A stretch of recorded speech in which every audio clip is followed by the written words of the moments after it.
So good evening for everyone in Latin America and good morning for everyone in Asia, especially people in Japan.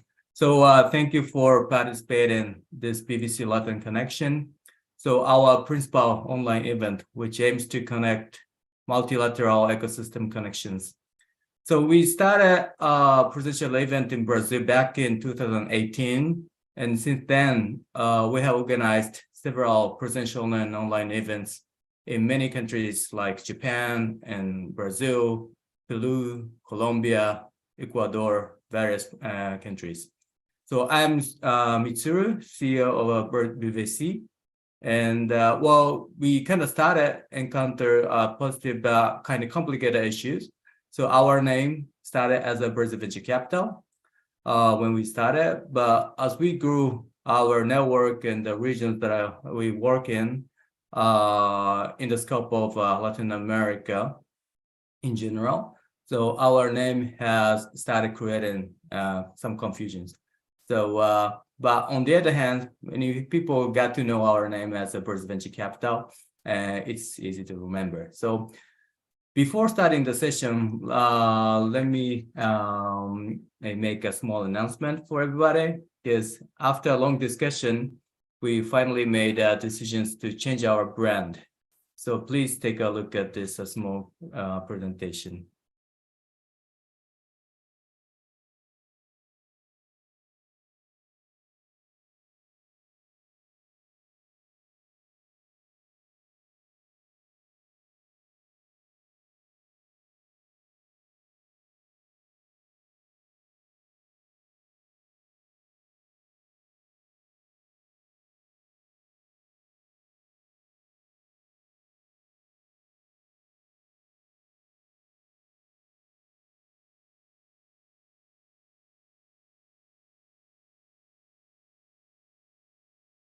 So from now on, we call ourselves B Venture Capital. So we keep the abbreviation as BVC, as we are accustomed to.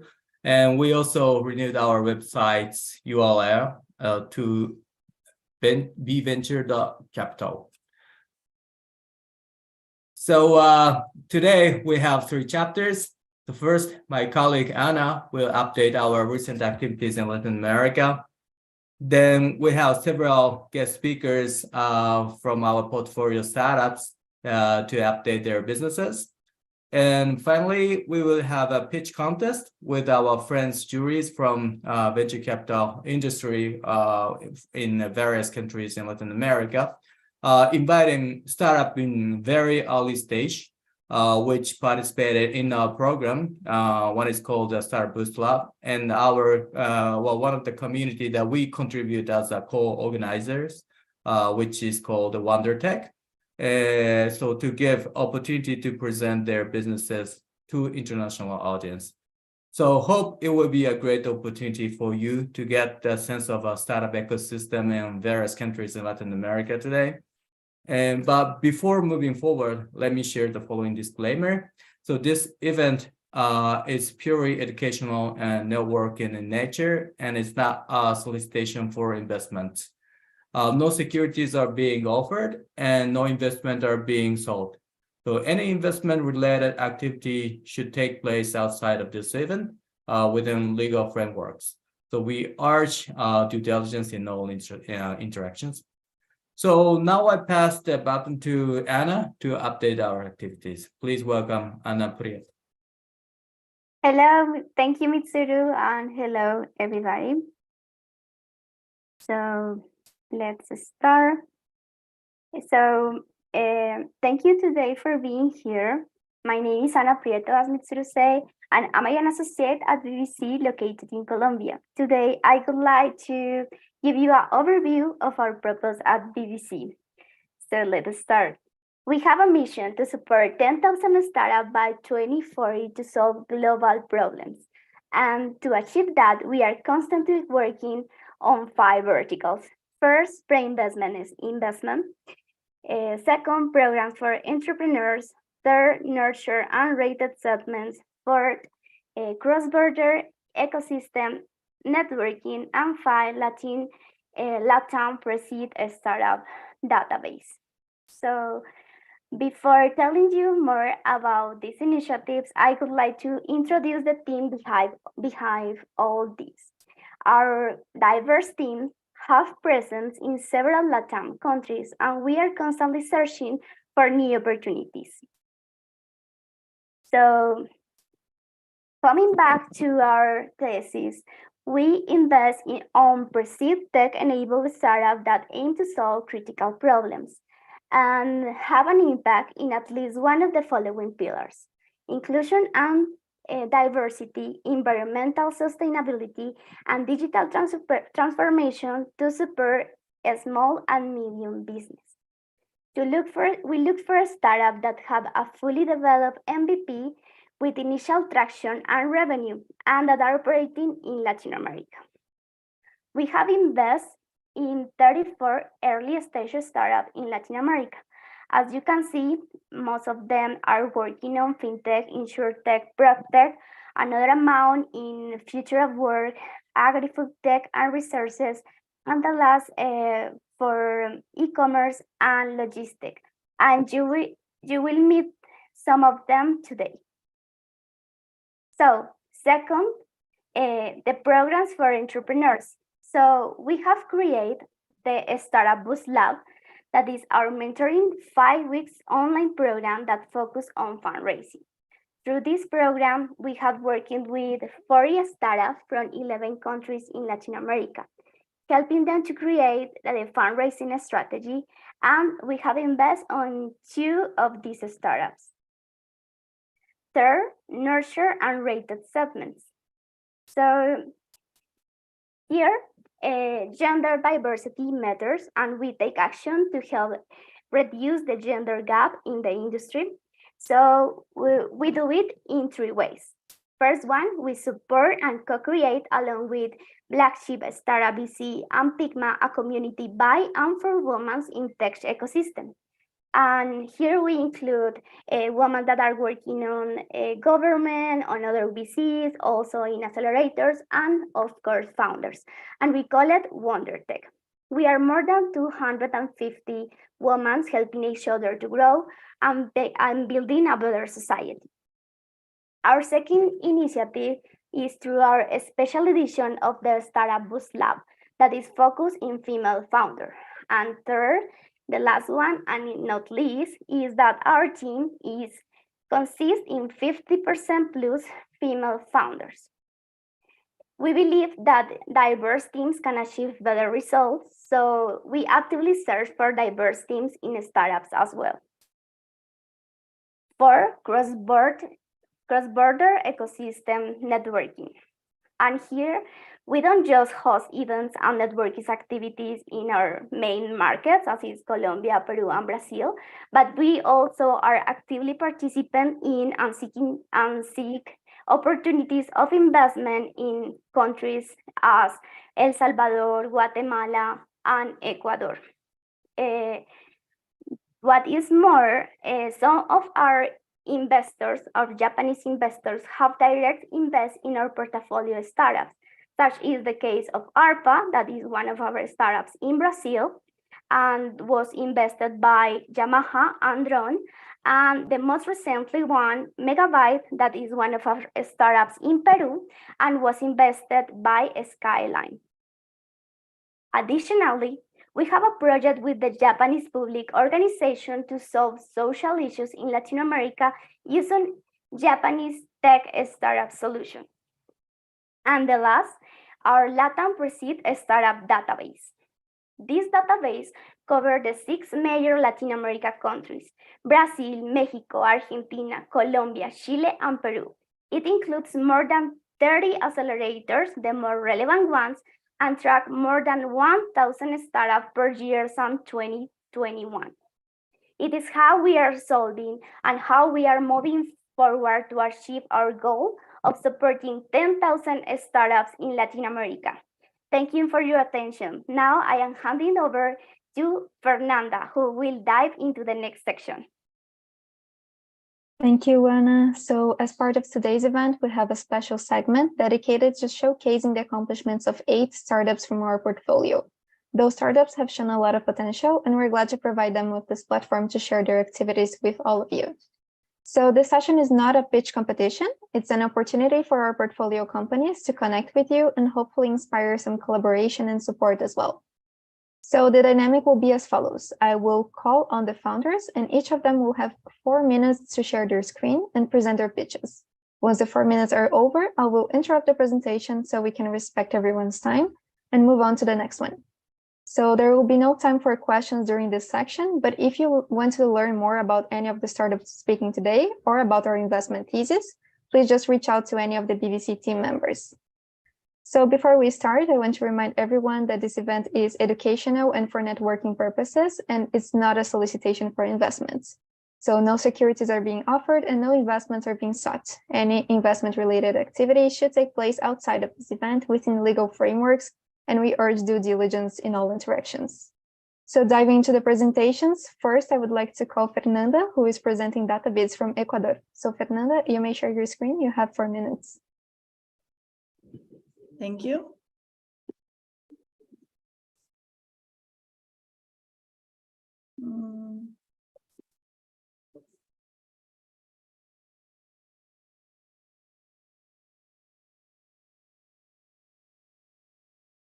Okay, can you hear me? Yes, perfect.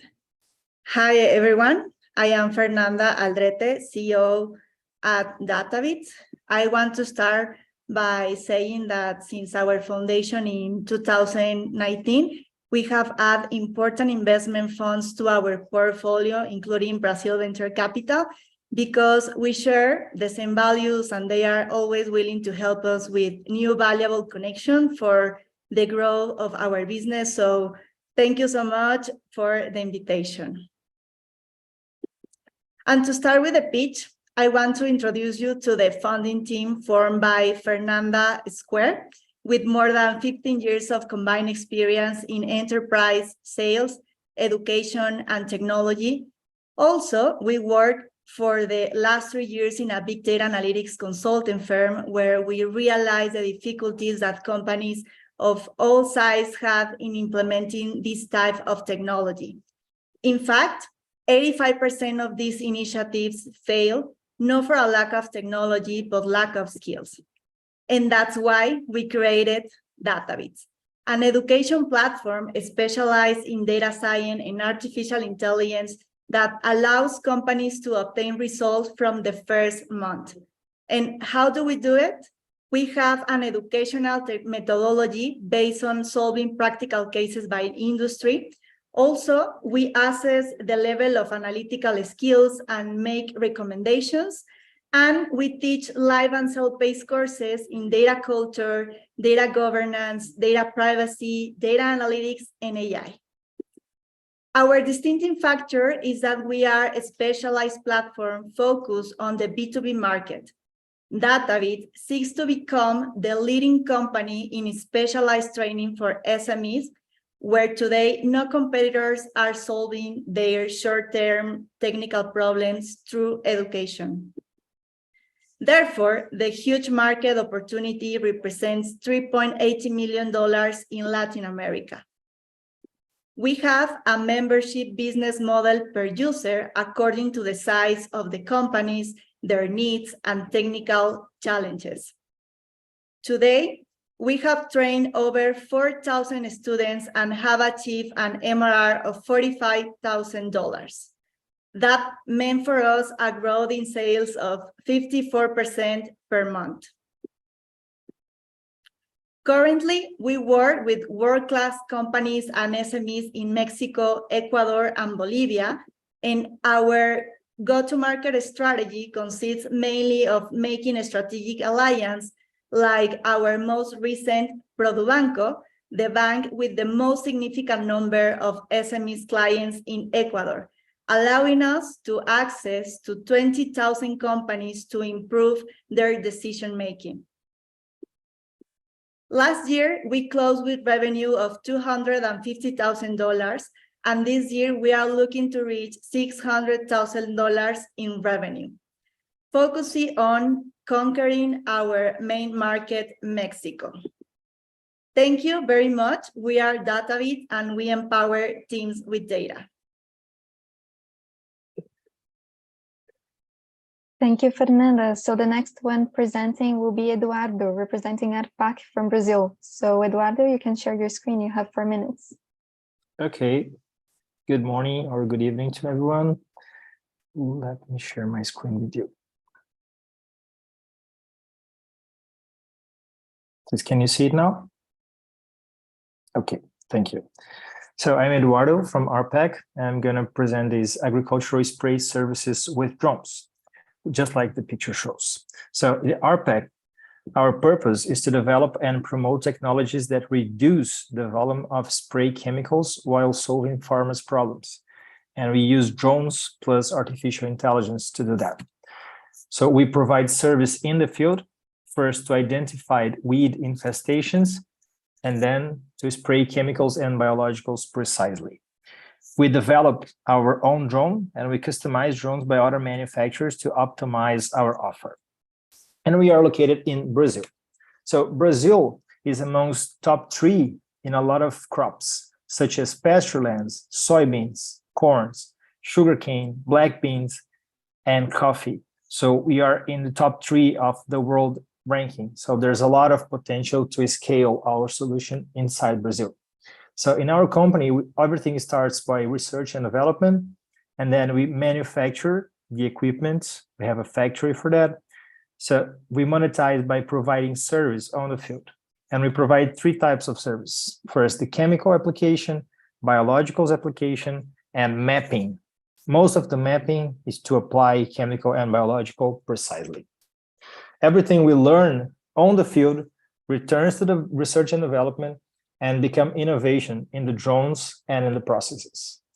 So some of our results in our herbicide, we promote a herbicide reduction with the service of localized application in sugarcane. We have reached an average infestation of 22% and an average reduction of 78%. And in real numbers, it says that in 2021, we saved 92 tons of herbicides. It was only with 14 drones. So we have a lot of potential to reduce the use of herbicides in agriculture. And as a result of that, the farmers reduce their costs in agrochemicals and the environment is helped.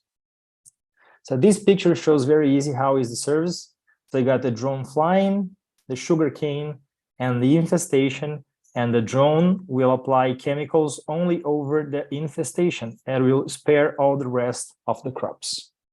So this is a few pictures. We got people, so a lot of people operating in the fields with the drones and applying chemicals. So this is the software. This is all our development. We also developed the software for spot spraying or for the localized application of chemicals. We have reached almost 350,000 hectares in 5 years, and we have provided service in most of Brazil and also in the United States based on Indiana. So why did you choose Brazil Venture Capital? Because of a deep understanding of our problem and solution. So they have always been present and really understanding what we do and what kind of service we provide. They have always been very available for us, so we can call and we can ask, and they're always there to help us. Willingness to cooperate at all times, and a very positive attitude. So there's always believing and cheering for us and supporting in all the manners that they can. And in the near future, we are now looking for sustainable growth through positive unit economics, and we are also scaling up our operations in Brazil. So it's a pleasure talking to you, and I'm available for questions in the near future. Thanks a lot. Thank you for your presentation, Eduardo. It's really good to have you here with us. So afterwards, we will have Guido presenting Lara from Argentina. So Guido, you may share your screen. You have 4 minutes. Sure, thanks. Hi, everyone. Let me share my screen. So let me know when you can see the screen.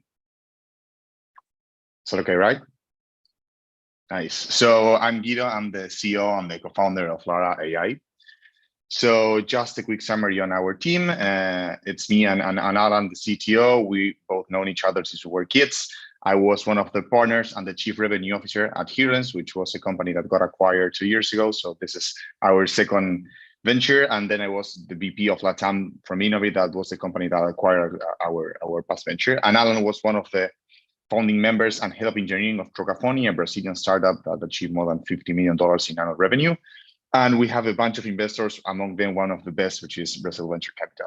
So basically, before starting and telling what do we do, why it's the why now. So first of all, we saw how the COVID accelerated the adoption of hybrid and remote workforces, and companies had to redesign how they work and how to connect with their own employees because they started working separately. Then we are seeing right now that we have more inbounds than ever because companies are actively looking for AI-enabled HR automation tools, right? And finally, companies are starting to focus on well-being because of the mental health crisis and a bunch of things.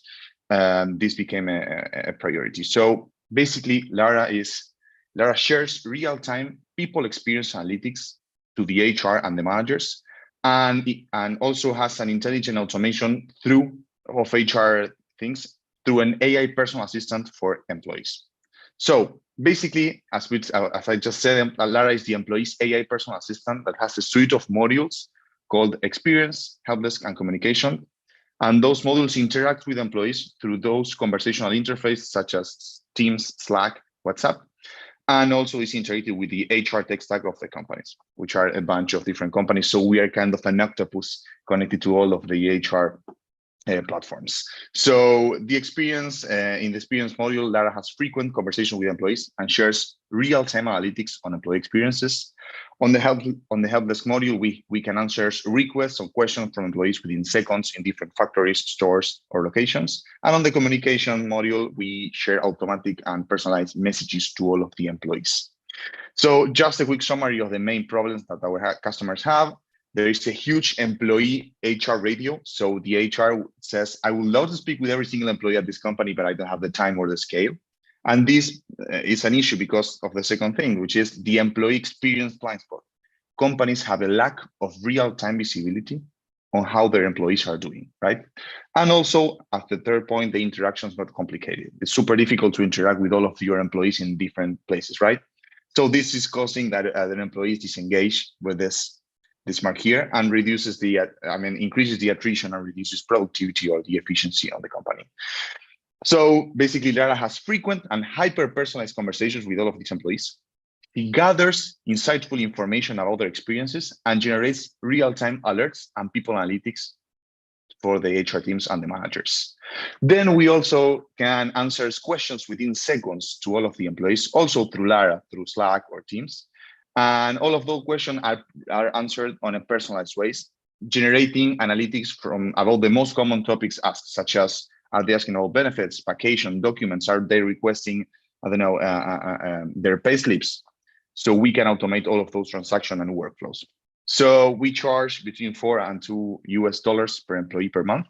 And the total addressable market is more than 7.2 billion in LATAM, just in LATAM.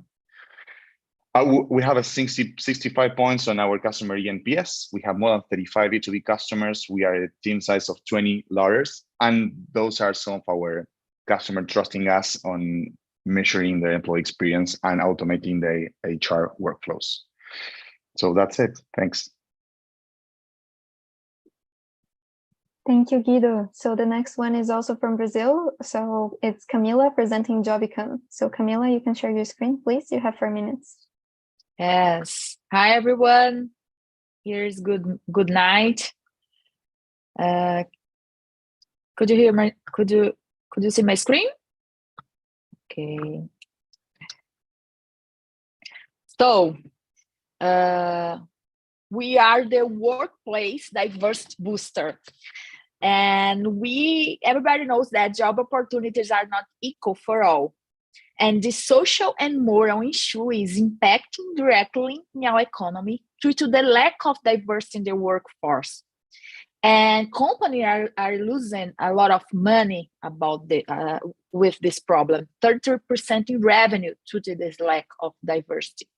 To solve this problem, we've created JobCam, an anonymous video interview platform that could be integrated with any HR system or use it in native mode. But how does it work? With our anonymous pre-recorded interview, Job can show avatars on the screen. We also change candidate voice, and we also hide all information. In addition, we have the anonymous CV to help decision makers during the analysis. Besides the pre-recorded interview, we also have the anonymous video interview, such as a conference. This is an amazing experience for all participants, and I love this because we really reduce the unconscious bias in the selection process. Finally, we have the diverse dashboard that shows all KPIs among the process and delivers the ESG metric reports for companies as well. We are doing very well. Even Larry Ellison for Oracle is talking about us, and we are really doing, as you can see here, in these amazing results, such as in Novo Nordisk, Oracle, etc. The HR market is immense and is growing fast, and our target is North and South America, $4 billion. We are a SaaS B2B. We sell video interviews, and we also have partnerships with big HR software such as ACP, Greenhouse, etc. We already have almost 300,000 underrepresented people and candidates into our database. We already did 2 million videos and 1,000 companies registered. We are unique not just because we have the anonymous interview, but because we really understand that diversity and efficiency must be together. And for this reason, that is amazing customers chose us, such as Bradesco, Ciro Libanese, etc. We were spotlighting big medias. We were investor for the better investors ever, especially BVC. And we have a lot of awards, and we were accelerated by big companies as well. This is our powerful team that is doing everything happen. And why BVC? First of all, we understand that BVC has the same value as us, and they care about diversity. As a female founder, I faced a lot of challenging during negotiations, during I think the women here, all women here will know that I'm talking about. And I didn't feel this with BVC, and this is amazing because it's the walk the talk. When I saw the slide about diversity and the reality, it's very great. And the other thing is smart money, because the money is very good. It's important, of course, and help it a lot us, but it's not money for money. The smart money, especially in Mitsuru, help us a lot in our trajectory. And I'd like to invite everybody here to join us to promote our that value difference. And if you'd like to know more, please just scan this QR code or text me. Thank you. Obrigada. Thank you so much, Camila. So the next one up is going to be Ricardo from Cubi Energia, also from Brazil. So Ricardo, whenever you're ready.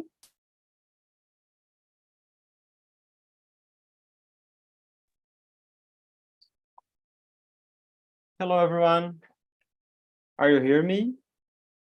Yeah, so let's go. So I'm Ricardo Diaz, founder and CEO of Cubi Energia. And I'm here today to present to you guys Cubi, and our company is specialized in providing solutions to businesses facing the challenges of managing energy costs. So if you imagine, currently there are more than 100,000 facilities in Brazil receiving an energy bill way above 40,000 reais per month. So these organizations are currently experiencing significant financial losses, averaging around 2,000 reais per month per facility. So we take care of their data so they can work on their businesses. And recognizing this problem, Cubi has developed a web-based platform that addresses these challenges like head on. Our platform automatically collects billing information from every single utility company across Brazil, ensuring comprehensive coverage within Brazil. And additionally, we integrate real-time metering data collection, allowing to up to the minute insights and analysis in Brazil and in industrial facilities. So by utilizing our solution, our customers gain the ability to automate tasks, significantly reducing their manual efforts for that. And they can also identify valuable energy savings opportunities that might be otherwise gone unnoticed by them. And another point for our customers is that our platform serves as a meeting ground for connecting businesses with suppliers who are dedicated to implement real energy saving projects. So we are connecting them right now and monetizing that. And lastly, our customers can also visualize and report their results in a clearer and concise manner. This is enhancing their understanding and communication of their own results on energy efficiency ground. Sorry, Ricardo. I think we are not seeing your screen. I don't know, maybe there may be really? something going on. Yeah. Just a sec. You said you started sharing the screen, but we couldn't see it. Can you see now? No, let me get from the beginning here.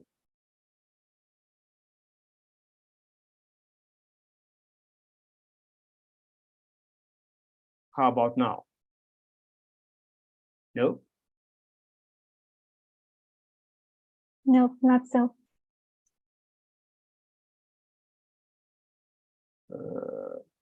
Fernanda, maybe you can share it. Do you have the presentation?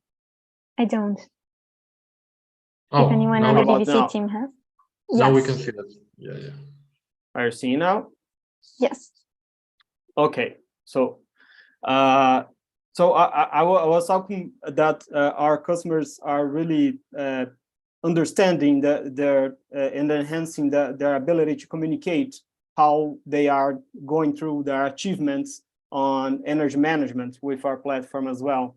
And I was just starting to talk about our results so far. So to date, we have successfully managed to manage over 2.2 billion reais in energy costs for our clients and identified over 100,000 reais in potential energy savings opportunities.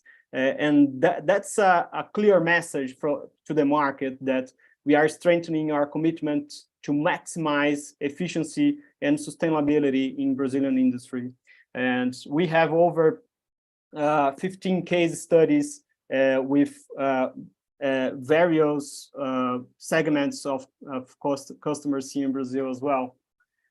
So that's Kubi. And for the second part, I will talk about a little bit for the BVC experience for us.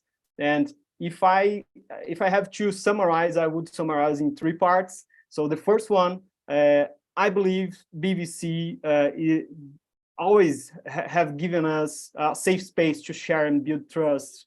Really, we feel safe to share our challenges, our problems, and sometimes our achievements with BVC. And BVC has been always open to face the challenges and get the achievements with us. The second part is the well-connected network that keep us inspired. So so far we have been connected to another investors, to another entrepreneurs, and also with people that collaborate with our strategy, really. So that has a lot of value for us. And the third part is that people at BVC are approachable. So in a year and a half, 2 years that we have been with BVC, I can record, I can remember a time that I called for them and they didn't respond. So they are very approachable and reachable, and that counts a lot when you are in the field and you are an entrepreneur and having to make it happen. So that's for us is a summarize of BVC at Kubi. So I'm Ricardo Diaz. If you have any questions or anything you want to chat about, that's my contact over there. Thank you so much, Ricardo. So Sorry the for next the time. one. No, I gave you an extra minute for the technical problems. So next one up is Rodrigo, who is presenting Secure from Colombia. So Rodrigo, whenever you're ready. Hello, let me share my screen. Do you need to allow me to share? Because I don't see the button. It should be the green one in the middle. Okay.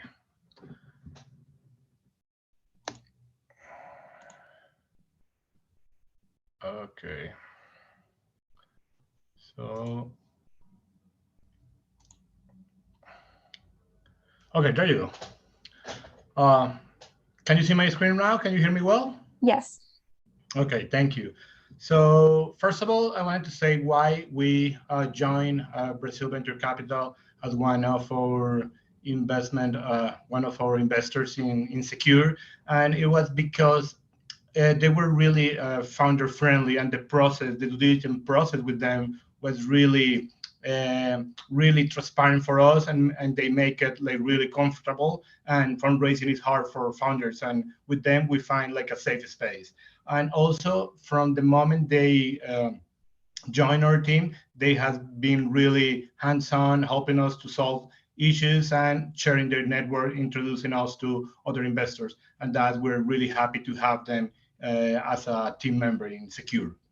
And now let me talk a little bit about Secure and how we're closing the insurance gap in Latin America. One of the problems, and just for context, that Latin America has is that in Latin America, insurance has one of the lowest penetration from all over the world. And one of the issues is distribution. And we believe that digital distribution, changing how insurance is sold, we can help to solve this problem of distribution. Because right now, insurance companies haven't been able to capitalize on digital distribution opportunities thanks to technology. First of all, because they have limited IT capacity, the legacy system that they have don't allow them to scale or create digital products, and the current digital experience are really awful because they are not integrated, they are incomplete, and they result in really low conversion. And that is why we create Secure as a technology that sits on top of the core systems that the insurance have and allow them to create digital products, augmented IT internal capacity, and created an easy way to integrate not only to digital distribution channels, but to third-party services. And we create a one-click buying experience. What we have done until now is that we have a track record of success in LATAM. We have sold about 20K insurance premiums in the past years and a half. We have developed distribution channels from different verticals, from fintechs, marketplaces, and HR techs. And our infrastructure is being used by insurance companies, broker, and insurtech companies. We have insurance products from different coverage, from life, A&H, and auto insurance. We have an operation in Colombia and in Peru. And why now? Is because we believe that we can democratize insurance distribution by enabling digital capacities that allow different insurance distribution channels to sell insurance to their customers, getting and helping insurance companies to get to a new distribution channel, augmenting the penetration of insurance distribution. And also with embedded insurance and open insurance, we believe that we can increase the size of the insurance penetration in Latin America. This is something that is happening in other parts of the world. Insurance distribution through digital channels are popping up in different parts of the world, and we want to join this movement. Our business model, we're a SaaS model with a setup fee and a transactional fee. So we make money for every insurance policy that is sold through our ecosystem. This is the team that has been with us and making this possible. We have more than 40 years of insurance and tech experience. And this is where we want to go next. This is something that we have created the validation and recognition that our company have received in the past months. And thank you so much for hearing me. Thank you so much for the presentation, Rodrigo. Next one up, we also have Rodrigo, but from Conta Simples from Brazil. So whenever you're ready. Hey, I'm here. Happy to share more about Conta Simples, about me. I'm going to share my screen. I didn't have time. I already apologize, Mitsuru, to prepare this in English, but I have some material to share. I'm the co-founder and CEO. We're three co-founders, me, Fernando, and Ricardo. Conta Simples, we started as a digital bank account for Brazilian SMBs, and we expanded the model to offer a corporate cards platform with expense management and with the banking and the checking account behind of it. So these are the main three products that we offer. In the corporate cards, we do know that this is one of the first problems as an entrepreneur and starting a company to have access to corporate cards, and most of the time we see entrepreneurs spending and using their individual cards, their own personal cards, and this becomes a problem once the startup starts scaling. And with Conta Simples, we can offer multiple corporate cards, physical and virtual, without costs, in very simple process. This is accepted globally, and we offer also some benefits that is with the cards that we put in our clients' hands. But the biggest value that we generate is through our expense management software, where we can give control, visibility, decentralization, integration, and creating a process where the companies and the finance managers and entrepreneurs can scale the expenses, having all the controls and having clear visibility where and which department the company is spending the money. And this is very important because once the company start to scaling very fast, we do know that this can become a big problem. And what we believe here is mixing the world of fintech and the world of SaaS and software. As a fintech, it's much easier to penetrate and to grow the company. The traction is easier, the cost of acquisition and the time to implement is faster, and compared to a SaaS model. And when you look at the SaaS model, we can have more forecast profitability, we can have more retention, engagement, more opportunities to the cross-sell and to the upsell.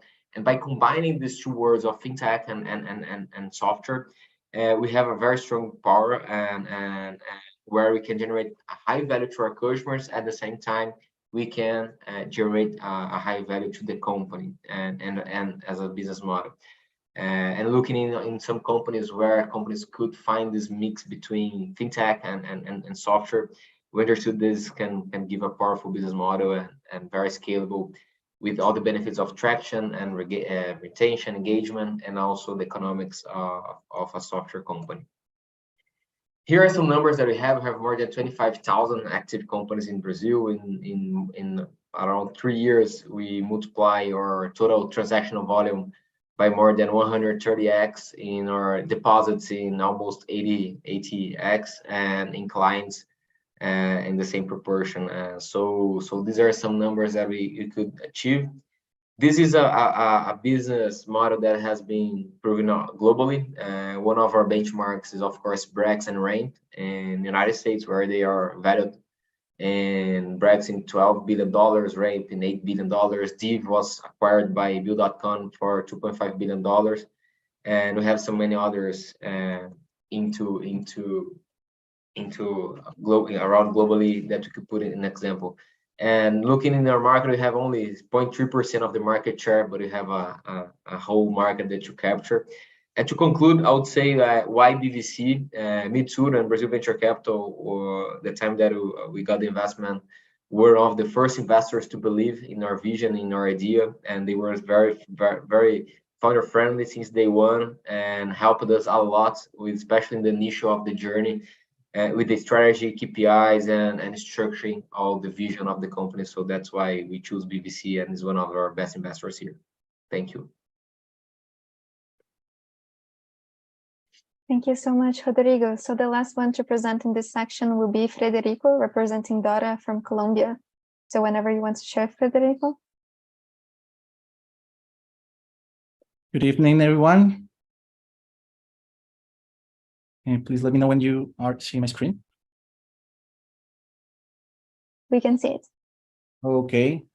So this is Dora. We provide financial solutions for landlords and tenants.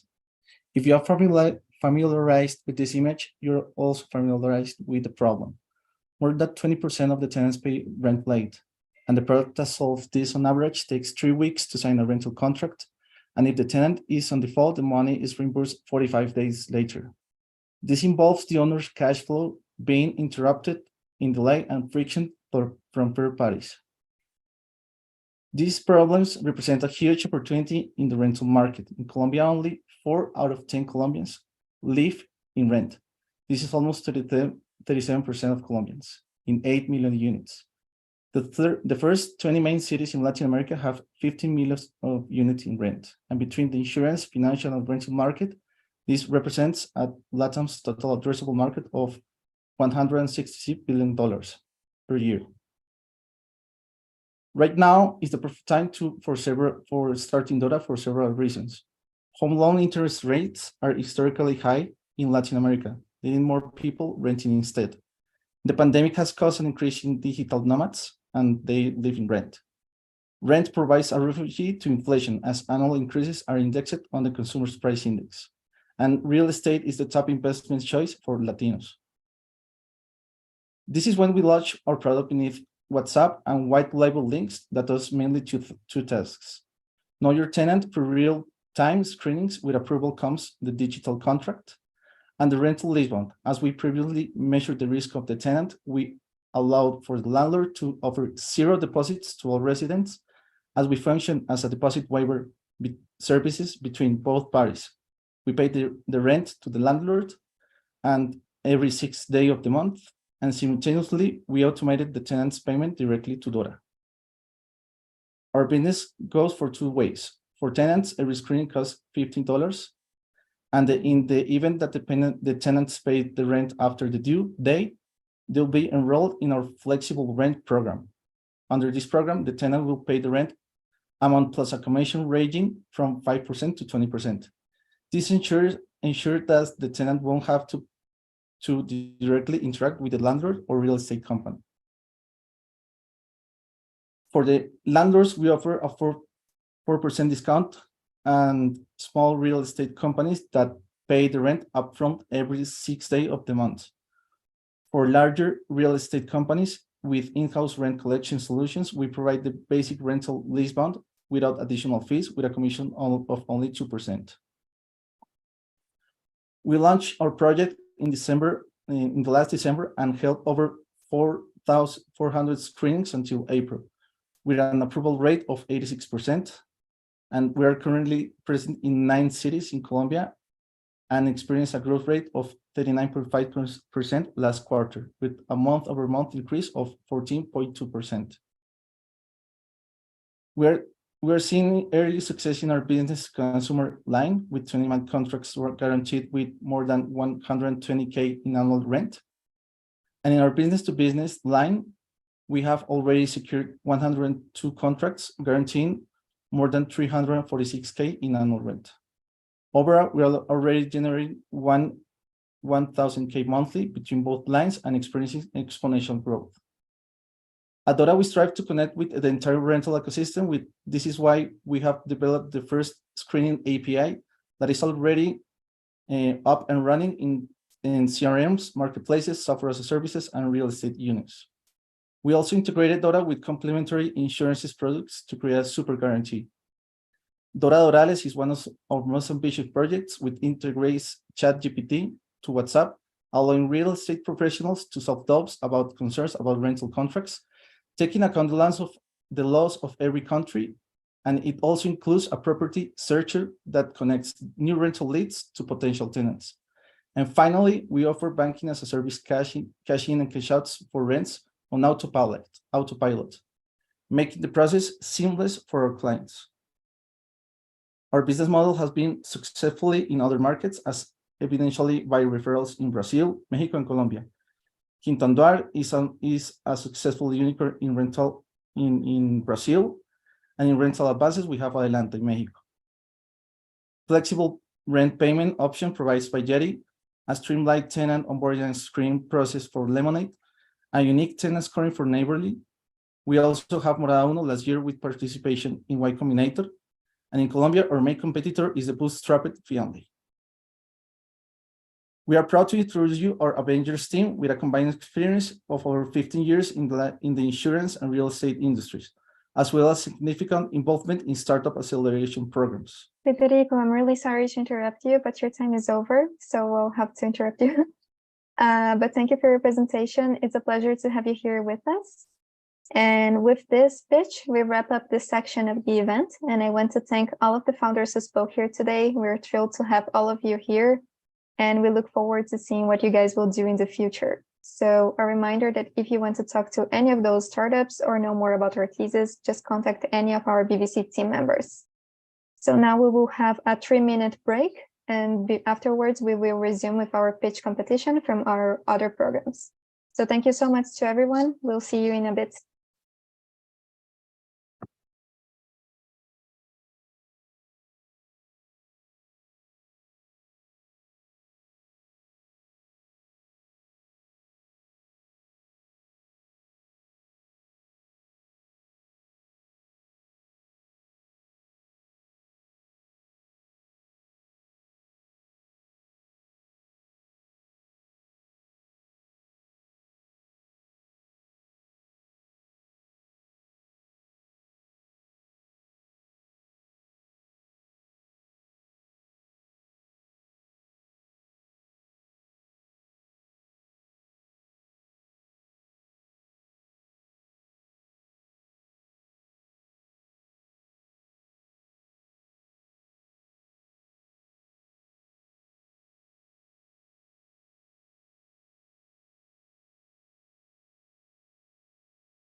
Okay, please everyone, our time for break are finished. So now it's time for our competition. Hello everyone, I'm Isabella. I'm associate in BVC here in Brazil. And it's my pleasure to welcome you all to our startup pitch competition.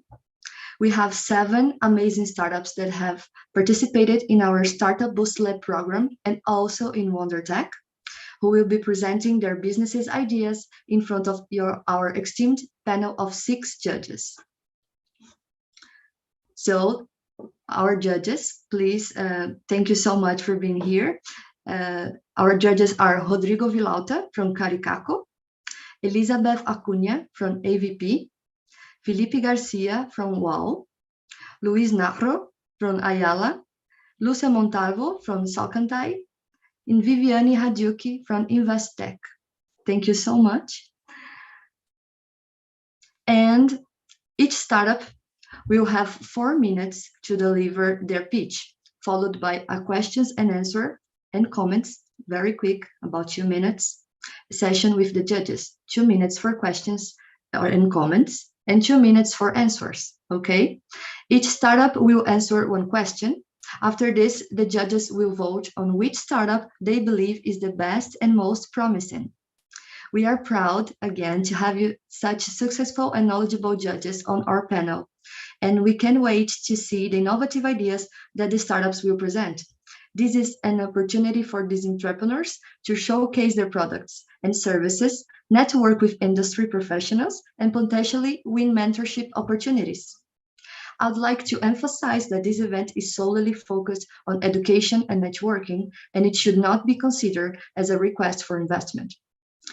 There are no securities being presented or any intention to seek investments. If you are interested in investment opportunities, please engage in such activities outside of this event, following the appropriate legal procedures. We strongly encourage you to exercise caution and truly research any interactions related to investments. Without further ado, let's begin the competition and see who will come out on top as the best startup of the day. Thank you for being here, and we hope you enjoy the pitches.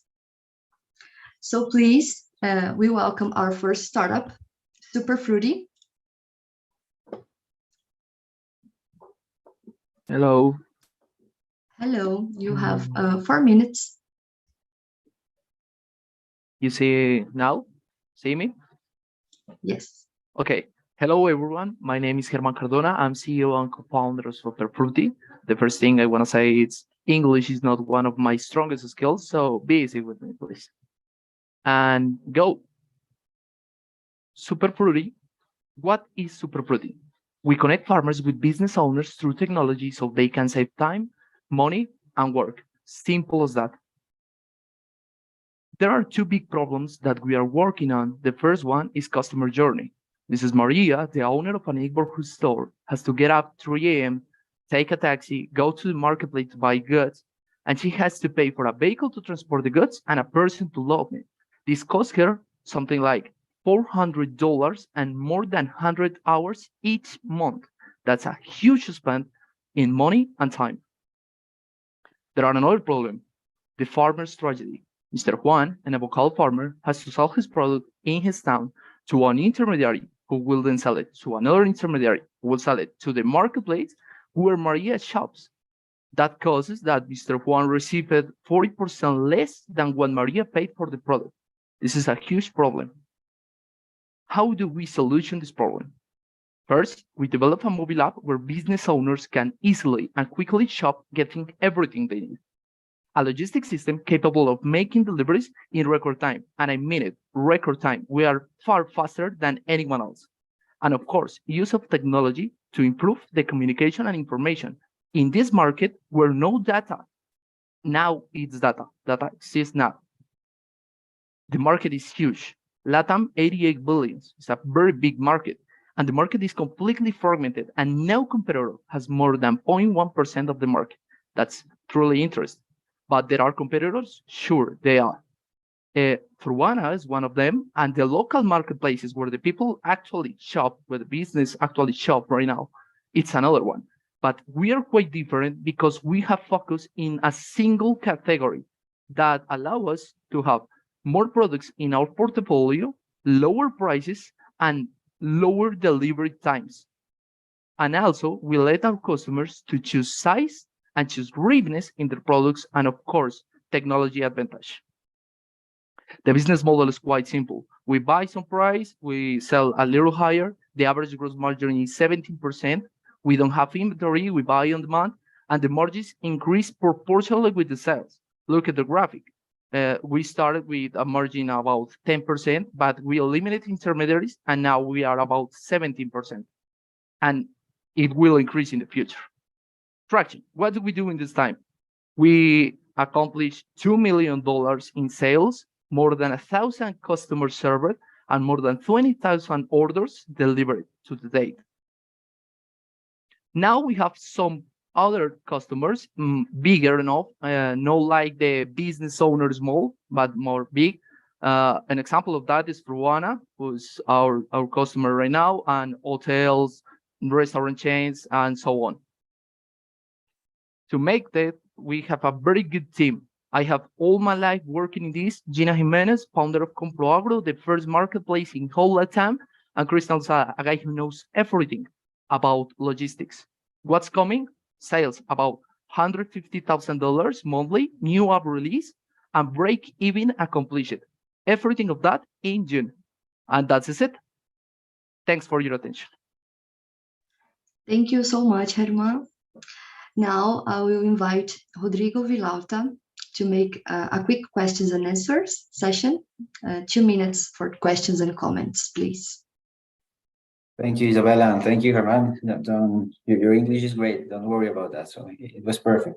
So first, it's a huge market, and there's also a need. There's no clear winner there. So important to you to be focused on there. So one question that I have is, when you're buying vegetables and fresh fruits, you want to see them, you want to try them, you want to taste them. How do you manage that specific topic regarding your clients? Because at the end, that's why they prefer to go to local market, because they can compare, they can try and find the best vegetables for them. So how are you solving that? Can I answer right now? Yes. Yes, well. We let our customers in the app, they can choose the size of the product. Say an avocado, they can choose if they want a big avocado, a medium avocado, or a small avocado. They can choose it, and they can see how is the size of the product. And also the readiness, so the maturity state of the product, if it's green or more blacky or whatever. And that is how they look at. But you are right. There is a problem that there is no trust in the first times. But when they try us, they stay with us. And this is our power. If we can make that every business owner in LATAM try us, they stay with us. Perfect. And I think that's a huge barrier that you have to overcome, because that's important, but good answer. Now, regarding, you mentioned that there's no inventory. And that you're buying on demand, so that's great, but it also is complex when you're scaling up. So how has been your experience when you start growing each month, and you need to find for new farmers in order to deliver and accomplish your delivery time to each of your clients? So how has been your experience with that? It's one of the hardest things, hard question, you know. What we do right now, it's because it's simpler and it's easier. We actually don't eliminate all intermediaries right now. We have to scale and eliminate one by one.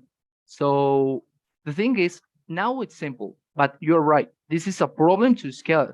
But when we scale, also the margin scales. When the margin scales, we can leave us to have a little inventory and try to don't be messy with that. Okay, here's something to work out. And my last question is out of curiosity. So you mentioned that Fruana is a competitor, but also is a client. What's that relation with them? They are clients. They buy us some products. We are very, very, very good buyers. We buy better than anyone. So we have a very good prices, and it's good prices for Peruana too. So they buy from us actually lemons and pineapples. So it's this relationship, but I really don't know founders, or I don't know these people. We are just a supplier more. Okay. Okay. Okay. Thank you so much. Our time is up. So I invite the next speaker. The next speaker is Sebastian from Magic Fruit. Please welcome. You have 4 minutes.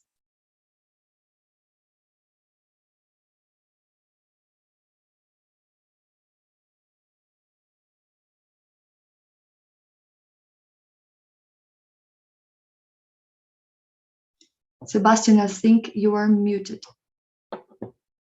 Hi, nice to meet you, everyone. Can you hear me now? Yes. Excellent. Please tell me if you are seeing my presentation.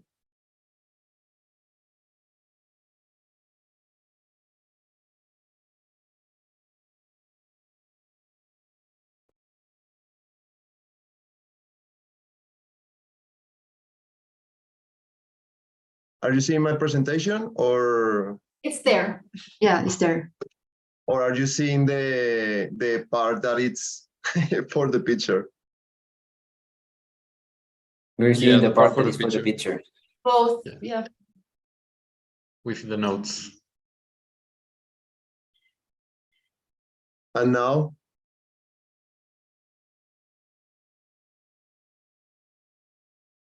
Yes, now we see the presentation. Excellent. Hi, I'm Sebastian Linares. We're exporters of exotic fruits to Asia and Europe. I would like to tell you a story, a complementary story. Many producers spend like 30 years in a business of fruit production before they can be able to access to the international market through an exporter or by themselves. And many go through generations without being able to find any buyer for export, even when they have the top quality of the products. In the national market, they often do not, they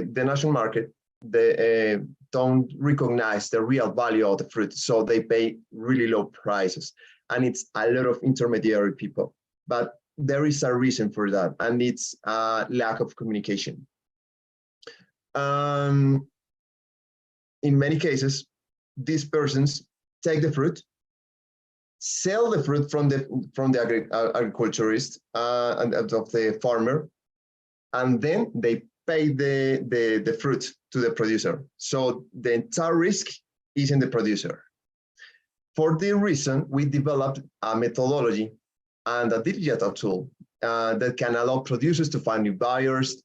They can be able to schedule the sale of their crops with better prices. And this system, we also act there as a buyer. So they can sell to other people or to us, whenever they want. But if they are selling us, they can access to technical assistance for better production and increase the quality of the production of the products. And we have a verified sales system, so it can be legally safe for them to sell the products. It's basically to build a supply chain in just a matter of hours. The world of export fruits, it's 30 billion. I'm going to show you this market, really fast. It's 100 billion US dollar of export of just fruits around the world, and it's growing like 5% per year. Colombia is growing 20% per year, its exports value. And the main market is European Union, but we are focused on the South Asia and Middle East because those markets, it's new market for Colombia. So we are growing there like 50% per year. It's really fast. And they are not just buying more from Colombia, but they are preferring the product from Colombia because one thing is saying Colombia is growing 20% per year, and other thing is saying that Colombia is growing 8% share of market per year, or 48 share of market per year.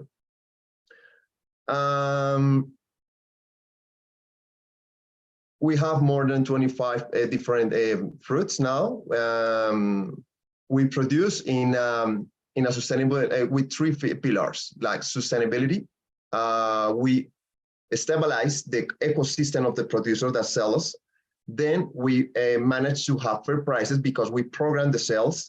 It's not like we find the product when the people ask. No, we program what they are going to sell. So we allow the producer to find the business of the fruit a way to build a future for the families, because we work, most of the people that we supply us is victim from the armed conflict. So we can't like, no, today we're not going to buy, tomorrow maybe. No, we program the sale of the entire year. We program the incomes of the entire year so they can feel safe. They can pay the university of their children. They can pay the school of the children. They can have vacation. They can know the packing house. We are certifying the products, and maybe if you have a question about this is one of the producer community in Huila. He's a physalis producer, organic physalis producer.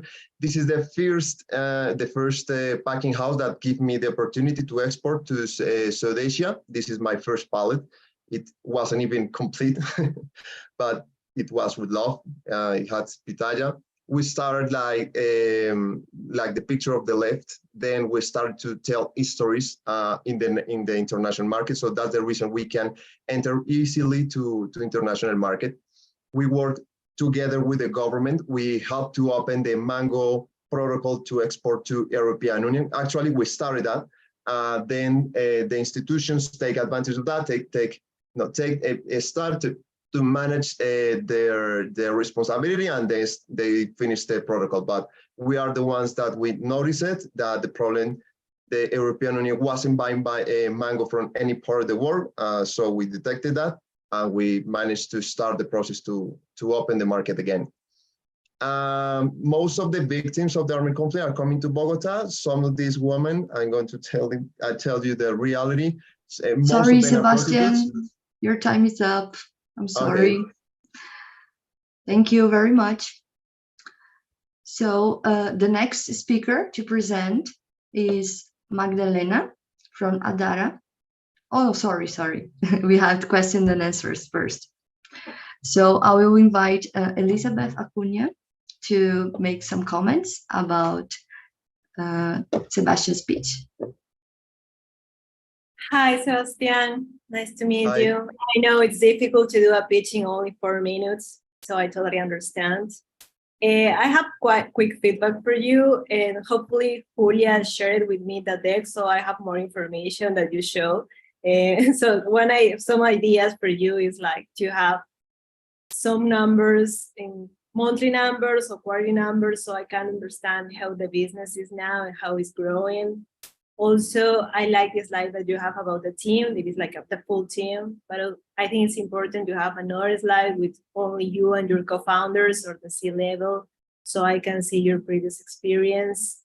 And I have some questions about the impact. I would like to know you are tracking how you are improving the quality of life of the farmers that you're working with.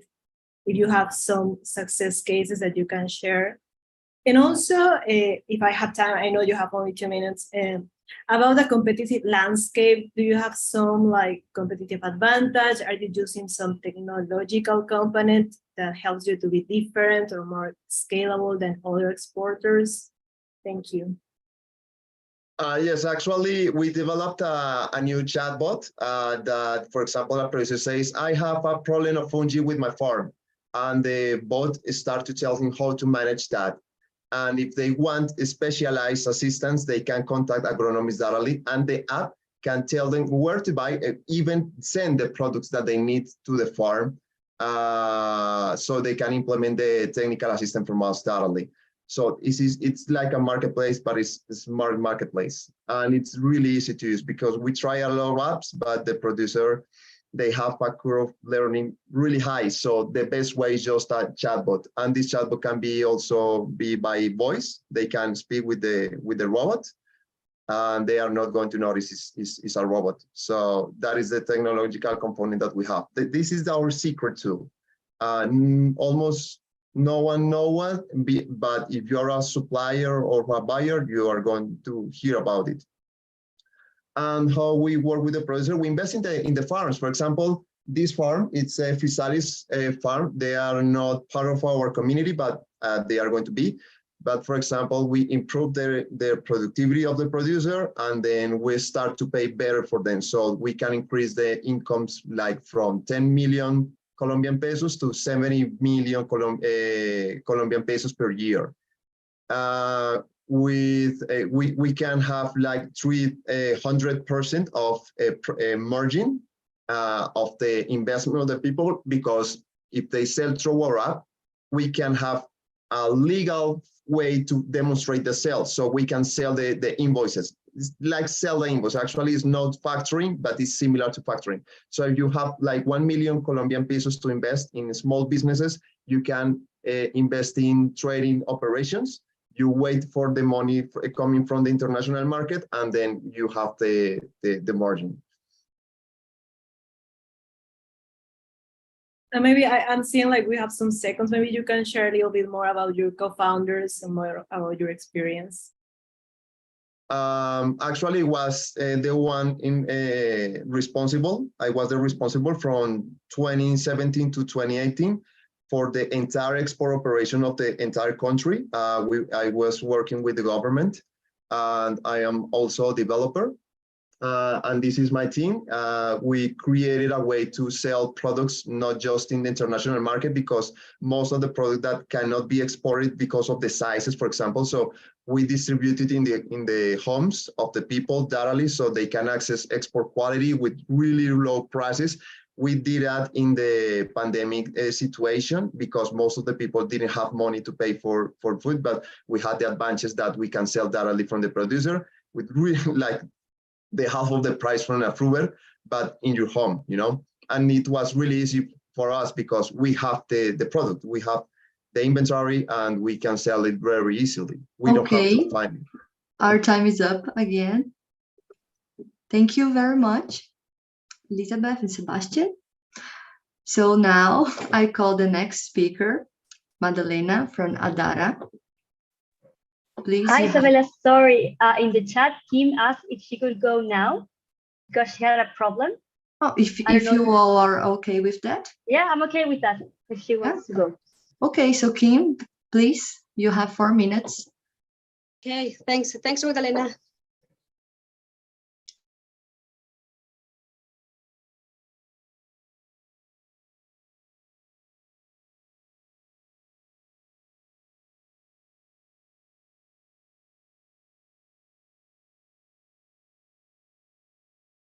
Can you see? Yes, go ahead. Okay, thanks. Okay, my name is Kim Maturana, and I'm the founder and CEO of AppGirl, the only mobility app addressing gender perspective. App was born with the firm purpose of provide safe and trustworthy transportation for women, support the great gender gap in mobility of care, and empower women in a masculine field. This can relate to all families. If you want to move, drive, or move any member of your family, we have the same issue, the fear, feeling unsafe, and the real risk of being victims of any aggression, mainly of sexual connotation. This great pain was what inspired us creating AppGirl, and it's also what it has made it endure. We're still here in the middle of an ecosystem crisis because we are solving a demanded need. AppGirl provides a solution to real and big problem that hurts. We have the most important and most difficult thing, the market. So we developed 2 apps that connect passengers and drivers exclusively for women, but it's not that simple like an Uber just for women. That's why we talk about a gender-focused app, because we had to incorporate this complexity of feminine mobility patterns. So we had to generate a new model with other verification system, specific functions, and even a new trip model that ended up changing the business model of industry. We provide a service focused on 3 pillars: gender-focused development, community, and loyalty by creating the app cycle with user benefits and incentive given by partners in a human company culture.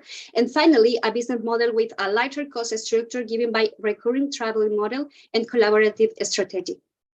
With our MVP, we begin to understand this complexity of feminine mobility, finding an innovative model. We start to iterate, and Upgirl Match was born in hand with the mobility of care. 75% women in LATAM assume this role. This is mobility of children, seniors, ill, or disabled persons. Upgirl Match consists in programming recurring trips with a fixed destination driver, for example, every Monday of the month at 10 p.m. This model is highly required by moms and can also be applied to companies with many female employment that work of night shift, such as in the health, tourism, and entertainment industry. It is a win-win model as the driver doesn't need to be out of the street seeking for the treats, managing her time and finance, and her passenger not only travels safely, but also ensures the arrival of a driver for her trips. In this journey, we have been supported by many accelerators, national and international organisms, and big brands. We have also been recognized in the world ranking as one of the top 5 companies that impulse feminine empowerment in ride-hailing industry. Last year, I was distinguished as one of the 100 women leaders in Chile and one of the 200 faces with whom Chile is facing big global transitions. And also, I was being elected as president of Atiplan, a mobility platforms association next to Didi and Rappi as founding members. This is a very significant victory as it speaks to the validation of our idea, model, leadership, brand position, and social impact, of course.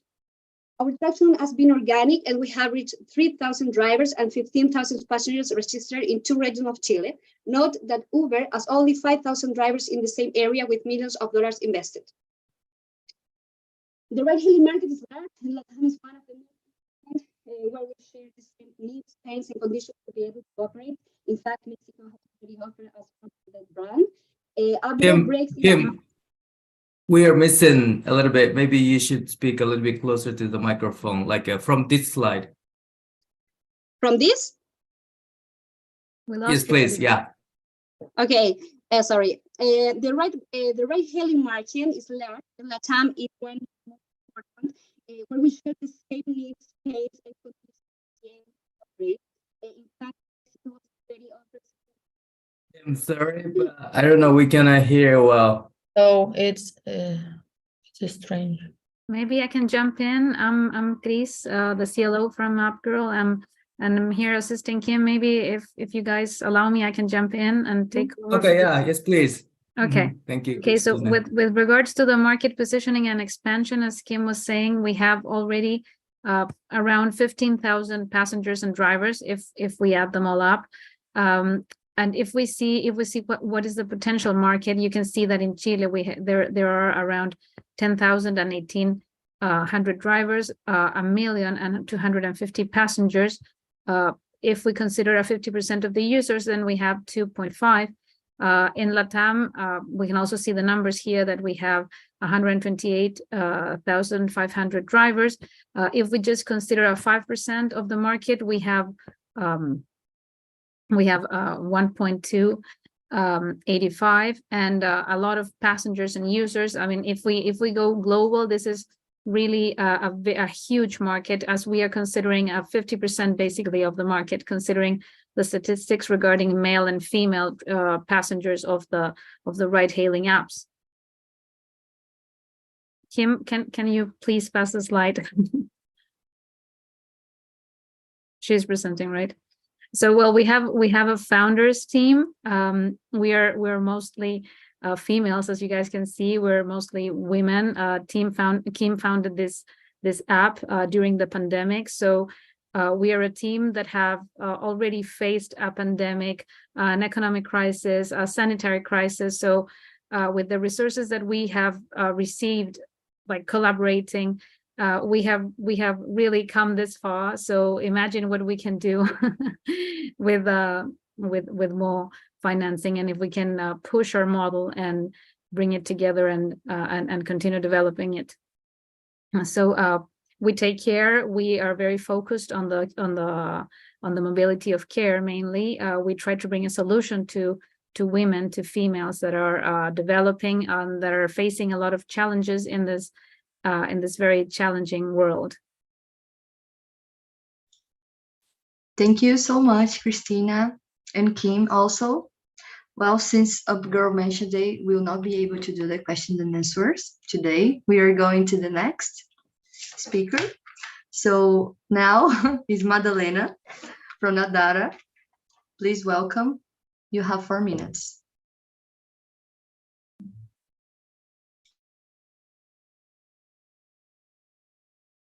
Hi everyone, my name is Magdalena and I'm here to present you Adara. The future of e-commerce is here. Working in a big retailer in e-commerce, I noticed two very important things. First, although we had millions of visits to our e-commerce, the conversion was really low, just 3%. And although we had a lot of data and analytics, there was a lack of automation in all the processes. This low conversion has three main consequences. First, less revenue and margins. Second, problems with long tail, that is selling of the last products of the catalogs. And third, more waste. In fashion, 1 out of 5 clothes produced is wasted due to being unsold. And the lack of automation results in increased costs. It results in more time spent and increased labor costs, errors in processes that are manual, and biased decisions not based on data. So here comes the data to solve all these problems. And what is the data? It's a toolkit of softwares that increase e-commerce's conversion and automate processes. First, we have a software that automatically tags products called Adara MetaMind. We launched it 2 weeks ago and we already have 5 clients.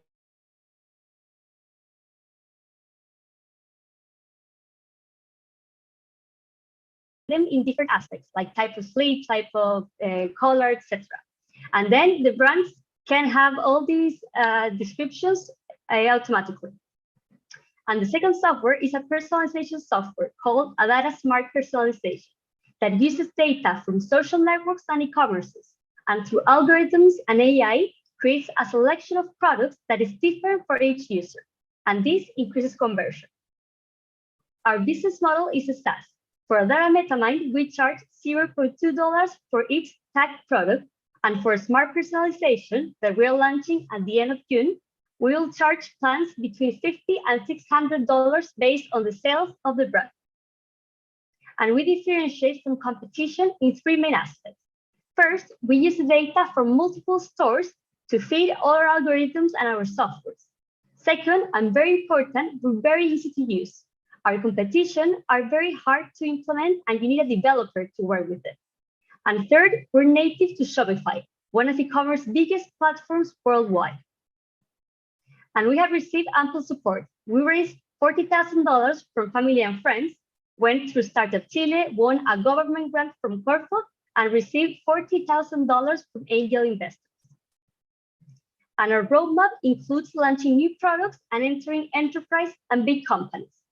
We'll launch our new app in June with 25 clients in Chile. Then in January, we'll launch 2 new products and have 70 clients in Latin America. Then in October, we'll expand to other categories.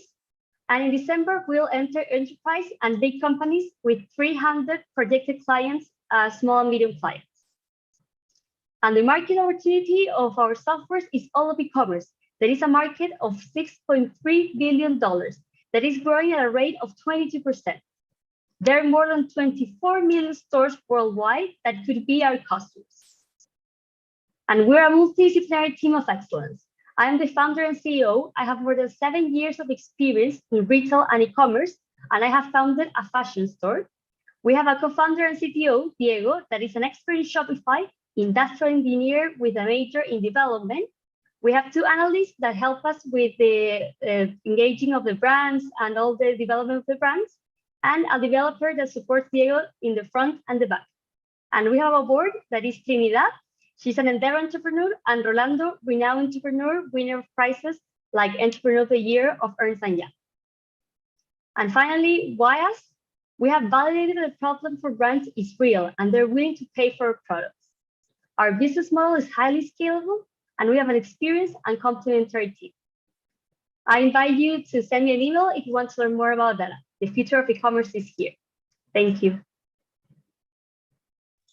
Thank you so much, Madalena. Congratulations. Now I invite our jury, Felipe Garcia, to make some comments. Thank you, Isabella. Thanks for the invitation. You guys hear me well? Okay, thank you. So Madalena, congratulations on your pitch. Very huge market, and I was surprised by your by how you address the problems you solve and how you solve it, the products. And I have some questions about it. Can you tell us about your use cases? How do you help your customers to solve that problem? And you can comment on us one or two examples of your customers. How do you help they solve their problems with your technology? Yeah, sure. So I was telling my first software is Adara MetaMind, and how we help our customer is that today, when they want to upload their products to their Shopify store, fashion brands specifically, they have to manually tag all the products. And it takes like 5 minutes per product, and they have like 1,000 products. So what we do is they only have to download an app, pay like between $20 and $100, and they can automatically tag all their products. And this not only saves them time, but makes them appear first in Google, improving the SEO, because Google benefits the products in the e-commerces that are tagged.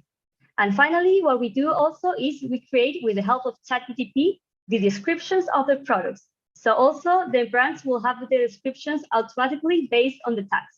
And these are the 3 main benefits. And the next software, the personalization one, increases conversion. We did a demo where we saw conversion of approximately 6%. That is for 2 times the current conversion, that is 3%. So we know that this software will increase conversion and also improve customer experience. Thank you. Very, very good answer. Thank you very much. And the second question is, how about your customer acquisition strategies? How do you going to sell your product, and what's your strategies on that? Yeah, what we do is we classify the brands in 3 tiers. The small brands that sell like 100,000, something like that, and have like 1,000 SKU, the medium ones, and the big brands and enterprise. We're now targeting the small brands as we finish developing all our softwares, and we have a database of 400 brands in Chile that have Shopify and fashion stores. And we have an automated process through HubSpot where we send them emails, personalized emails with an example of how the products will be tagged. And then after 2 emails, if they don't reply, we have 2 analysts that call them. At first, we thought calling wouldn't be much use, but we have found that approximately 50% of the people we call end up buying our app out of the 5 we already have. So it has been a great strategy, but of course, what we want to do is we want to make it automatically. So what we're doing is we're investing in Shopify. So you can appear first in the Shopify App Store and also in Google Ads to redirect traffic to our webpage. And also finally in Instagram, that we have 30,000 followers, and we're starting to do posts to promote our products. If you have a quick one, and the last one, how do you gonna model your pricing strategy, for example, for bigger clients, if your pricing is flat for tagged items, for example? Yeah, what we're gonna do with the big ones is we're gonna charge a commission based on the increasing in sales that come due to our softwares. For instance, the personalization software is a new catalog that creates within the e-commerce. So you can measure actually how many sales come through this catalog. So we will charge a percentage, so we will have to negotiate with them, of course, based on the increase in sales they have seen from our software. Okay, Madalena, that's all for me. Thank you very much for your answers. Thank you, Felipe. Okay, amazing. So we will invite our next speaker is Juan from the Hub.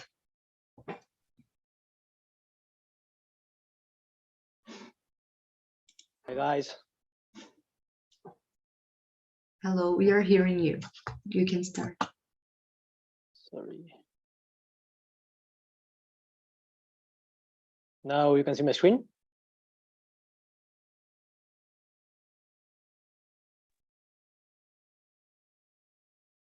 Guys, can you see my screen? Yes. Yes. Okay. Okay. Hi, my name is Juan José Aguilar, and I'd like to introduce you to the Hub, an intelligence, omnichannel, customer-centric, and data-driven fulfillment service that is revolutionizing the e-commerce logistics for small and medium companies. According to Pricewaterhouse Consulting, up to 70% of the operations cost of an e-commerce are related to order management and logistics. Also, 68% of CEOs feels that this process is not aligned with your business strategies. In practice, only 1% of companies consider fulfillment in their business strategies. And that's become a problem when it comes to get more sales. E-commerce spend a lot of time and money managing orders. They have to go to different platforms to see their orders and also have to split their inventories. No mention the large amount of rework by errors that distract from their main objective, thinking about their sales, their products, and most important, their clients. It's affect all companies, but mostly small and medium-sized ones. Today, more customers are seek and demand unique value. Competing on price or speed only allows you to stay in the game, but not to win it. So that's why we do different things differently, because in the hub, it's all about connecting with our technology and connecting people with our omnichannel platform. We manage our clients' orders and inventory from end to end, increasing their sales by 20%, reducing their cost by 40%, and improving the shopping experience in the first 3 months. How we do it? First, we integrate their digital channels into our platform. We already have an ecosystem of more than 20 channels. We store the products in our dark store networks located in e-commerce hotspots in the city and centralize the inventory, returning to all their channels the same stock in real time. This allows to reduce shipping costs, add shipping cost methods, and also add channels like, for example, Rappi stores. We receive the order and do personalized picking and packing. We put the brand experience of our clients as a priority.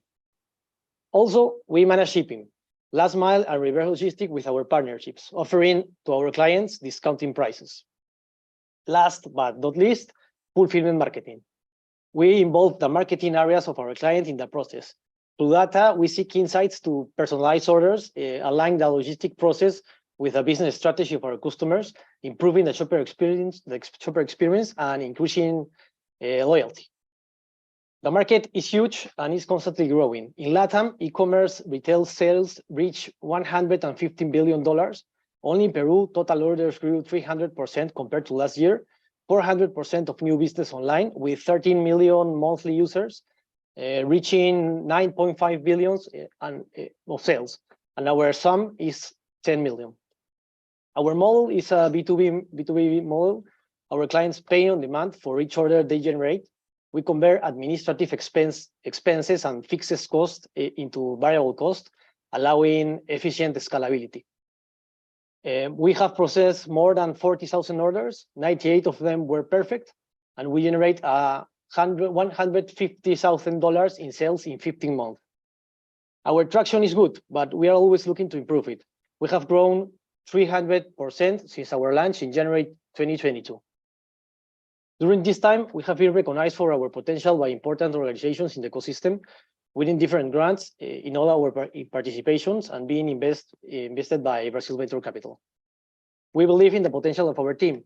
Oscar Wong, COO, occupying operational and finance management positions for more than 10 years, and me, Juan José Aguilar, CEO, promoting change anytime I can, occupying management positions in innovation and technology for more than 10 years. We are helping small and medium-sized companies to grow through technology and facilities, and returning them the focus or the things what they should be doing is selling. We set up a solution, a commercial solution on a logistic process, generating value where no one else is doing it. The hub is a game changer. Thank you for your time. Thank you so much, Juan. And now I call Luis Narro. Luis Narro, sorry. Hello. Hi. Hi, Luis. Hey, Juan Jose. Well, thank you for the presentation. It's really interesting. I had the chance to go over your webpage as well. So it's cool what you're building. So my first question was, like, which was your rationale or your team's rationale to do the whole thing and not just focus on one of the parts? Because that's like, I see it like smart, but also complex. So I wanted to understand, why did you decide to go with this model? Yeah, well, we are focused on the warehouse part, on the fulfillment part. The shipping part, or the last milers, we make partnership with local last milers. So that's not the part we are focusing at. So that's only a benefit for our clients. We translate the benefits of our alliance with last milers to get some good prices and good lead times, and pass them to our clients. We do not have a fleet to ship. Okay. So you're just like responsible for the warehouse part, and then the other parts are like with providers, with separate providers. Yeah, well, yes, we manage the whole part, but we only work in the warehouse part, picking and packing. In the warehouse part. Yeah, okay, cool. Thinking like, for example, if you had to go to a different country, like open a different market other than Peru, which would be like the key resource to do it? That's a good question. It's really complex to go to another country. It's not like a SaaS. Our biggest problem for scaling to other countries is infrastructure or facilities, because dark stores are a little more expensive than like a traditional warehouse. So we have to understand well the geographic of the country to go for it. Okay, so you're not planning to open another market in like the short term this year? In short term, no. In short term, no. We are focused on Peru, and when Peru is like stabilized, we are looking for open maybe Colombia, maybe Chile. We start doing relationships there, but just like conversations. Okay, and maybe just one last one. I have a few, so we can chat in another time also. But maybe the last one for the event would be, which is your like typical profile, client profile? Like you mentioned that there are like small companies, but maybe you have a little more insights on this. Yeah, our target is like small and medium companies that average $300 per month, $300, $500 per month. The solution works well also to biggest companies, but the sales represents for a big company a little percentage of the revenue. So it's important to small and medium companies to get help because it's the only window they have. So we are focused on them. Okay, thank you. Okay, thank you so much. Thank you, Luis. Now we have only 2 startups, and I will invite the next is Maria from Disruptors.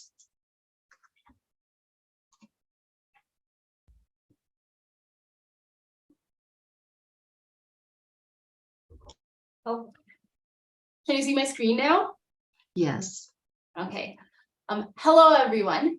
I stand before you today to share a story of transformation and empowerment. My name is Maria Londoño, and together with my best friend from law school, Natalia, we co-founded Disruptors, a platform that champions creative entrepreneurs. To explain how we work, let me introduce you to Nelo, a Venezuelan immigrant and Emmy-nominated filmmaker and one of our current users. Nelo is driven by his desire to tell stories of Latin American people. His vision goes beyond superficial portrayals because he yearns to delve into the very fabric of our idiosyncrasy, fearlessly exploring the pain and violence that often accompanies our reality, all while infusing it with a little dark humor. However, Nelo faces a daunting challenge. The film industry gatekeepers covet his IP and seek to manipulate his creative vision. Furthermore, creators like Nelo usually get to keep only 5% of the revenues their project generates, if they get any funding at all. At Disruptors, we have developed an incubator program specially tailored to filmmakers, game developers, and other visionary minds. We recognize the broken funding models that hinder the realization of unique ideas. That's why we offer comprehensive financial literacy training, powerful legal and business toolkits tailor-made for the creative mind. Simply put, we equip creators like Nelo with the knowledge and resources to raise funds apply them strategically, and build their ambitious project in stages. Our tokenized project finance tools represent a path to funding that won't compromise Nelo's integrity. Our platform stands apart from our competitors who cater to developers and speculators. We exist solely to empower creative entrepreneurs and their dedicated fandom. This is why we invest in them. We only charge a small membership fee for our service and keep a moderate portion, up to 15% of funds raised. We also charge customization fees to more established creators. Our team is a force to be reckoned with, combining expertise in securities, tax, compliance, and entertainment law. In our first year, Disruptors has achieved significant milestones, including generating over $31,000 in operating revenue and, most importantly, launching Nelo's first crowdfunding token, which raised over 6.46 ETH. The funds raised through these tokens will be used for script development phases of a full-length film, which will be set in the communes of Medellin, Colombia. This film will generate over 100 jobs for the local community and will touch the lives of local gang members, showing them how art can offer a way out of their historic violence cycles. Our opportunity is unparalleled, with the global entertainment industry projected to reach $2.9 trillion by the year 2026, and the crowdfunding market expected to reach $5.53 billion by 2030. We're uniquely positioned to participate in a significant portion of this market, with a growing pipeline of over 500 creatives who are ready to test our modules. Imagine a world where visionary storytellers like Nelo can share their truth, unhindered by gatekeepers who would rather stick to remakes, prequels, and sequels rather than risk funding original creation. Picture the profound impact their unfiltered narratives can have on our collective understanding and on our young consumers who demand original content each day more and more. But our journey has just begun, and we can't do this alone. By supporting Disruptors, you're not just investing in a platform, you're investing in a movement that champions integrity, authenticity, and unleashing creative freedom. Thank you for considering us. Thank you so much. And now I call our jury, Lucia Montalvo, to make some comments. Hi, Maria. Nice meeting you. And it's really exciting when I see a team of female founders. So hooray for that. I was wondering if you could tell us a little bit about like the profile of your target client segment and how does that inform your commercial strategy? Well, we're actually targeting filmmakers and animators and creative entrepreneurs that have a large following. And by following, we don't just mean a social media following, we mean like real life supporters that have shown up for their projects before. And there has to be a creator that has strong bond with their community. Because once we're not looking for them to create their community from scratch, just to monetize that community and get the community to fund the project while they receive benefits in the form of utility. It's not a security token, so the community is not getting revenue from the project. What they're getting from the project is the opportunity to participate in the creative process, to be one with the creator, to vote, for example, on the developments of the script, on the casting, locations. And when you're a true film fan, this is where you want to be. Like you would be willing to pay for this. And as a result of this process, if you get to actually participate through the different stages of the finished product, this is the most exciting piece of film memorabilia you will ever own. And how much, how relevant is like education or literacy around Web3 in terms of the potential investors, the community? How much do you need to evangelize or evangelizar, as we say in Colombia, given that not many people are familiarized with this way of financing projects? Well, you'd be surprised, but we started heavily on that front, trying to evangelize people into Web3, and then we decided it wasn't really necessary. Because what we need to do in Web3 is to build user experiences that are seamless. People don't need to dive heavily into the technology to understand that there is a serious problem here. That is a problem that affects their interests because, for example, like for the communities, what they need to understand is that we're teaching financial literacy to a group of individuals who are in much need of it because they don't see themselves as entrepreneurs. They see themselves Girls, sorry, we are some out of time, so we have to interrupt. I'm so sorry. Let's go to the last startup. Thank you, Maya. Thank you so much. Let's go to the last one. It's called La Cortesana. Carolina, you can start. Okay.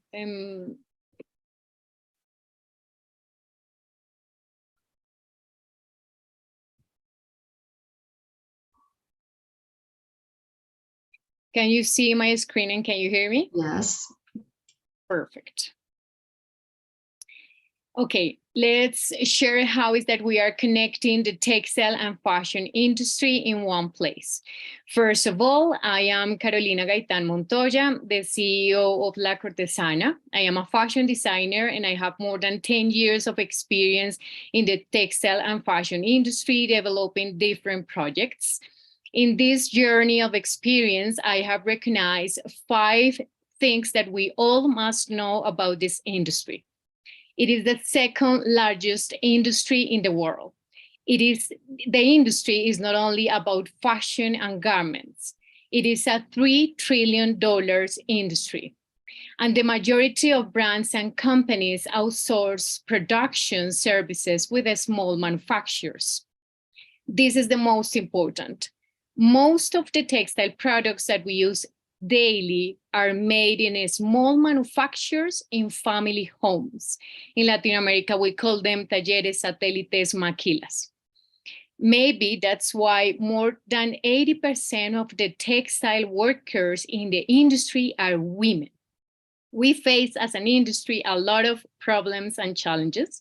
The problems that these small manufacturers located in family homes face are that they don't know. They have different difficulties to be known about from consumers or brands. So they don't have more economic opportunities, they don't have resources, and they have difficult opportunities to get better education. The problems for brands, companies, and entrepreneurs is that they have huge difficulties to find these manufacturers. They have difficulties to control their productions. So they don't have productions or products. They don't have sales. This is why La Cortesana has been creating. We are working to be a platform that seeks to make visible and connect all the players in one place. This is our mobile application. We work in this space, inviting our whole community to show what they do and connect faster and better with brands and companies. Some of the solutions that we have bring to the industry for manufacturers, they connect directly with brands and companies. They have access to education, so they have better work opportunities. And some of the solutions for brands and companies, they connect directly with manufacturers. We filter with the best suppliers before they contract them, and they have better control over their productions. We have achieved a community of more than 140,000 workers in more than 60 countries. We have user interaction of more than 60,000 people, and we have more than 16,000 work opportunities in our platforms. We have 2 business models for manufacturers, access to education and verified profile, and for brands and companies, access to verified manufacturers and access to education. Our revenue last year was $30,000 for education courses and verified connections. This is a $9 billion opportunity only in 7 countries in LATAM. And we have a huge opportunity of data this industry because there's no real data about how many people or brands, companies, or different suppliers are working in this industry, in the second largest industry in the world. This is some of the allied governments, companies, and organizations we've been working in these years. We are connecting the industry in one place. We are a global opportunity. Brands, companies, and entrepreneurs working with us. And only in LATAM, in those countries, a $9 billion opportunity. This is La Cortesana, and this is how we are transforming the textile and fashion industry. Thank you so much, Carolina. Wonderful. And I invite right now our jury, Viviane Hadjuk, to make some comments. Thanks, Isabella. Congrats, Carolina, on the presentation. First, I would like to comment that I noticed in the previous presentations, like I was missing a little bit what is the connection from the founder with the startup, and you just began your presentation just stating how you worked for a lot of years in the industry, and that's how you recognize the problem. For us, it is super important to understand what is the connection that the entrepreneur has with the business. It is key, especially in the beginning. So congrats on that. I would like to understand a little bit better how you're going to monetize your business. I understand about the courses, but if you could just explain a little bit better how you monetize by the verification, it would be amazing. Thanks. Okay, there is a lot of people, suppliers and these small manufacturers, mediums and big ones. When they get to our platform or the community, we filter them. It's like we make an interview trying to know better about their experience, their specialization. And the best ones and the more professional ones, we have them in a different space or group.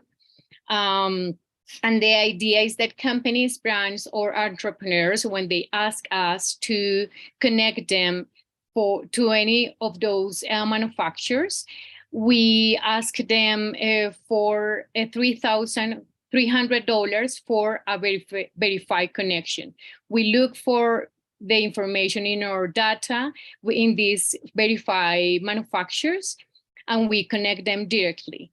The idea is that in a short term, we will have a subscription, and in the platform, you will have the access to these verified manufacturers as soon as you pay the subscription. But now we are doing it like manually, but in the mobile application, when we have more manufacturers, we will do it, we will do it automatically. Thank you, girls. Sorry to interrupt, but we are finishing our time. So now it's time for computing votes. So please, I want to remember all the juries to vote in each startup and submit the forms. Please, if you can do it right now. I will just share my screen just for all to remember. We have amazing speakers today. Super Fruity, Magic Fruits, Adara, The Hub, Disruptors, La Cortesana, and Upgirl. It was amazing, really. And we are going to compute in our votes. Well done.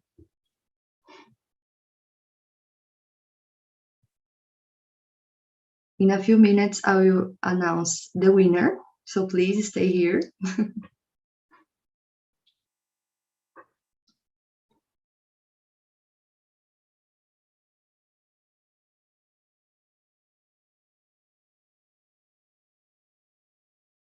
And we have the winner. Congratulations, Super Fruity. You won this competition. I want to thank you all very much for being here, to all the speakers and to all the juries as well. And now I will pass to Alejandro make some finishing comments. All right. Thanks, everybody, for participating and also for staying until the end of our event. Special thanks for all the juries and all for your time, and the entrepreneurs who made like incredible pitches today from the Startup Booth Lab and also from our portfolio. I don't want to take more of your time. We're just like, we want to finish on time. So I just wanted to give you a reminder that please visit our news website and also follow us on LinkedIn so you are up to date with our activities and our events, that we're gonna keep on doing more events on the second semester of this year and next year, of course. And finally, I would like you to invite all of you who are in Colombia, in Bogota, or that will be in Colombia this coming 8th of June at 5 p.m. We're gonna host our Colombia-Japan Startup Forum. We're gonna have a participation of some renowned entrepreneurs like Andres Bilbao from Rappi and Felipe Bittencourt from Listed, both from Colombia, and on international investors and entrepreneurs like Hiroki Nagawa from Monster Lab and Haruo Amano from Henje, both from Japan. We're going to have some presentations. We're going to discuss about the industry and also the trends in the ecosystem in Latin America. And after that, some pitches, and after that, some networking cocktail for everybody to enjoy. So please, here I'm going to share the link on the chat so you can all see the information, the agenda, and you can register for our event. So you are welcome if you can go to, or if you are in Bogota this 8th of June. This event is going to be sponsored by AWS and Skylab Consulting from Japan. All right, so hope to see you in a couple of weeks. Thank you and goodbye. Thank you. Thank you. Thank you, guys. Bye-bye. Bye. Thank you. Bye-bye.